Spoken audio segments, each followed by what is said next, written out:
Customer satisfaction is a waste of time. I don't want satisfied customers. Because if I have hundreds of satisfied customers out there, then my slogan might as well be this: no worse than anyone else. For those of you who don't know me, my friends can kind of call me arrogant. Sometimes they say it jokingly, sometimes to bring me down to reality. I like to call it confidence, but sometimes I've heard people say arrogant, and they know I have no problem saying this. I don't want satisfied customers. I want fans. I want groupies. I want people who come to me because I have something that they can't live without. Do you know what people can live without? Clutter and more books. If you try to sell a mom of 3 kids more books, you know what comes to mind? That. Instead, we have to figure out how to make a book something that people can't live without. Please don't try to just sell her more books. If you're merely selling books, you're merely selling clutter. When I was a child, I grew up with a mom who was a teacher and a dad who owned his own business, and our house was full of books. Business books, fiction books, nonfiction books, autobiographies, self-help books. I remember my childhood home had a big floor-to-ceiling bookshelf covered in beautiful books. And I remember I had one of those nice heirloom hardback books, and I dropped it one time and dented the corner. And I remember crying and grabbing it and hugging it as an apology. Hugging it. That's how valued books were in my home. I remember going on beach vacations, and my parents would get the latest John Grisham thriller and read it on the beach and discuss it afterwards. And I remember them getting so excited to listen to books on tape when we'd always listen to books on tape in the car. And then even now, when I listen to my mom read to my own kids, that soothing, rhyming cadence is so comforting and familiar. I feel like I'm 6 years old again and sitting on her lap. I was on the Harry Potter bandwagon really early on, and I remember going with my mom to the midnight releases to get the latest book. I remember reading Matilda as a child and loving the book, and the whole family went to see the movie together, and then recently my mom and I got to see the Broadway show together. I remember going to library at school, and all my friends would be so excited because they were hoping to get called to use one of the 5 computers that were in the library. And I remember for me, it was 45 minutes of uninterrupted time with my latest book. Books shaped my childhood, but little did I know they were shaping my adulthood.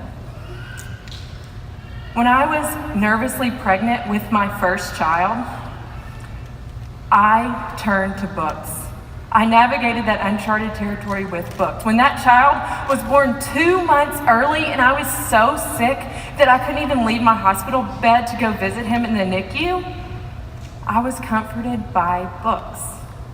When we had our 3rd child in 3 years, and I was super anxious about it, I started reading books on sibling rivalry and parenting books on shifting from man-to-man parenting to zone parenting. I found books.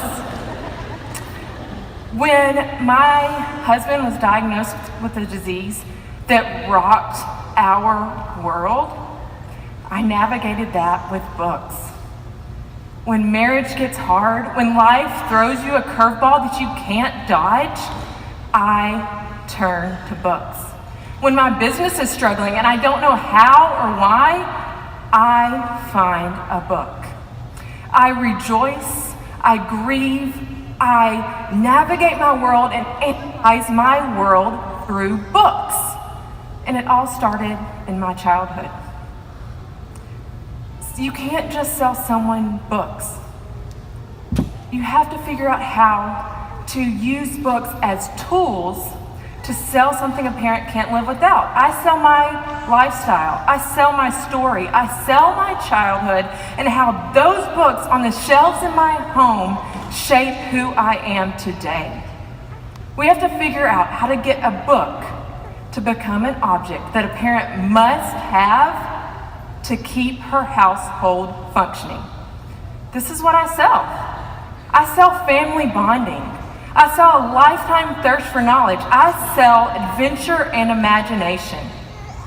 Because no parent says, oh, we have too much thirst for knowledge in our house. I don't need any more of that. We don't need more family bonding. No, thank you. They don't say no to that. So we have to make sure that they understand there's no better way to get this than through our books. No school, no playground, no TV show is going to accomplish these three things like our books can. But other people sell books too. There are other places that you can get books. So there lies our customer service. There lies why customer satisfaction, having a satisfied customer is not enough. Satisfying a customer is easy. They come to you, they want a book, you match a book with their child, they receive the book, it's shipped to them, they love it, you can send them a thank you note, you can add them to your VIP group. They are a satisfied customer, yay! But do you know who else has satisfied customers? These guys. But there's a difference between good and great. A good consultant, a good salesperson, they're willing to do whatever it takes to make the sale. Willing. Doesn't sound like too bad of a word. But for me, the word willing is about the same spirit as a teenager willing to clean his room. The job gets done, but that's about it. The employees at these stores, they're willing to find books for people. They're willing to go and get it and hand it right to them. And they get it right most of the time. They can satisfy their customers. But the great consultants, they're more than willing. They are eager to make the sale. They're eager to satisfy the customer, and you are 100% in charge of your eagerness. So, like I said, I'm a little bit arrogant, so I don't mind saying that I want groupies and I want fans, but I know some of you can kind of squirm when you hear that, but you have fans. If you're a team leader, you have at least 3 people that joined your team to be like you. They might not still be around, but you had 3. For me, these are my biggest fans right here. These 3 kids, they watch my every move. They want their eyes on me all the time. For many hours of the day, I'm the only adult they see. They want to watch me. So when you get people into your events or your booth, you want to get their eyes on you. Because when they watch you, they watch your product. You want them to see you as the avenue to get them what they need. That family bonding, that lifetime thirst for knowledge, that imagination and adventure. You are the bridge to get them there. And you have to paint the picture. When you do that, you create groupies. One of my downlines, Britton Sanders, is an expert in this. She makes sure to get her face out there to her customers as much as possible.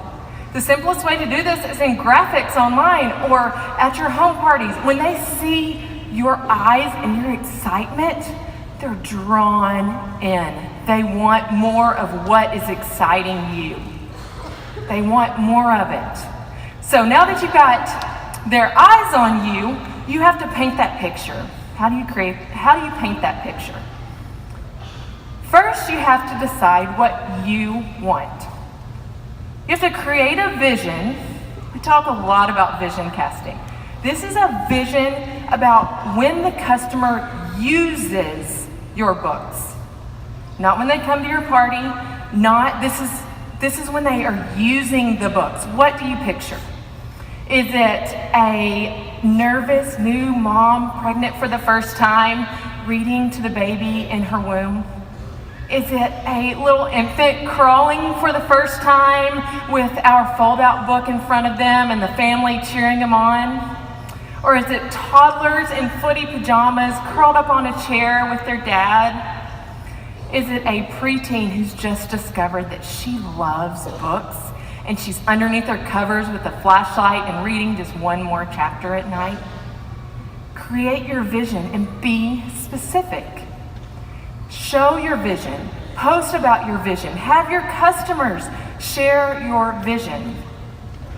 It's important that this vision is about the customer. This is not your goals. This is not, I want 75% of my customers in my parties to purchase. That's not what this vision is. This is not a goal. This is your customers and what you want them to do with those books. Guess what? This makes your job fun. When you have this vision and you're watching your customers fulfill this vision, you get excited again. We all experience burnout, and that's fine, but this makes your job fun. And it's okay if your vision is not executed every single time. The point is that you are shooting for that vision. You're constantly reaching for that. So next, you have to discover what the customer wants. I like this quote from Henry Cloud. It says, "You don't understand your customers when you understand them. You understand them when they understand you understand." It doesn't matter if you get what they need. They have to know that you get it. They have to know that you get them. It's okay if their vision doesn't match yours. No one would ever try to market a sports car that was also a commercial delivery van and a great SUV. It's okay if that doesn't match your vision. We don't sell ebooks. That's fine. That's not part of our vision. But if you spend time on people who want what is not part of your vision, it's pulling you away from time with people who want exactly what we have. You can just ask people what their vision is, but dig deeper. If you have a mom that says, "I have a 3-year-old who loves dinosaurs," great. You could send her all of our dinosaur books. Instead, I like to dig a little bit deeper, and I say, and I have this in my party posts kind of separately, I ask, what's your favorite place to read in your home? What is your favorite place to curl up with a good book? And if she says that we read before bedtime, then for that 3-year-old who loves dinosaurs, I'm probably going to recommend How to Bathe Your Little Dinosaur instead of How I'm a Dirty Dinosaur, just because it's a little more calm of a book when she's trying to get her toddler to wind down at night. But really, your goal here, now you have her picturing herself sitting in the chair with her toddler reading How to Bathe Your Little Dinosaur. You have started painting that picture for her. Ask lots of questions in your parties, in your booths, at your vendor events, even if it isn't book related. Every question not only keeps them engaged, but it gets them to paint that picture. They start visualizing themselves with your books. I also like to use their kids' names in my parties. When you ask the ages and interests of their kids, I like to give them an example, and I say, Thomas, he likes magic tricks and chess. And I use my kids' names, and that kind of prompts them to use their own kids' names, and then I can use that in my parties.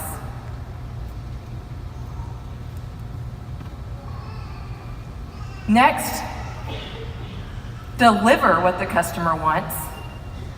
+1. Figure out your +1s. They can be little things. Seemingly insignificant things can make a big difference.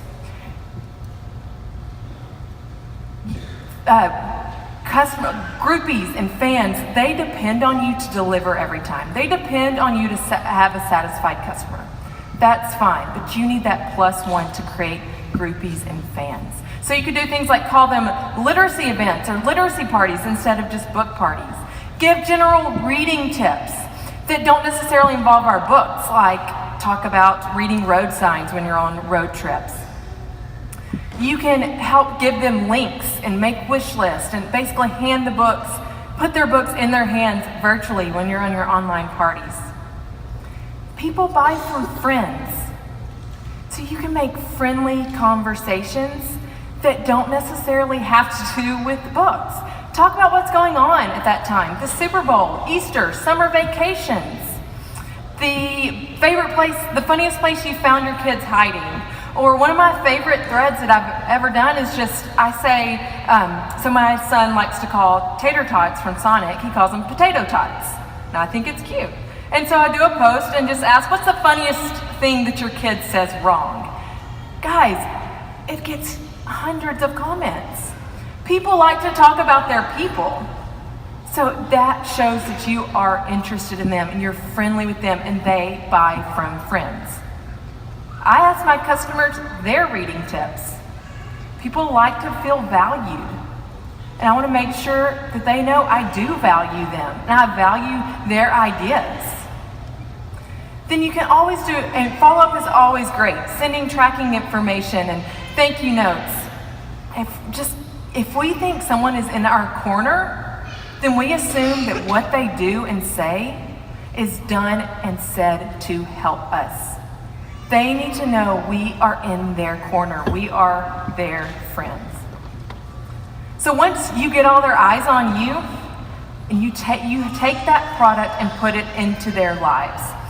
So I kind of want to end with this study from Yale University that is fascinating. It is a fascinating study about how a small, seemingly insignificant change made a great impact.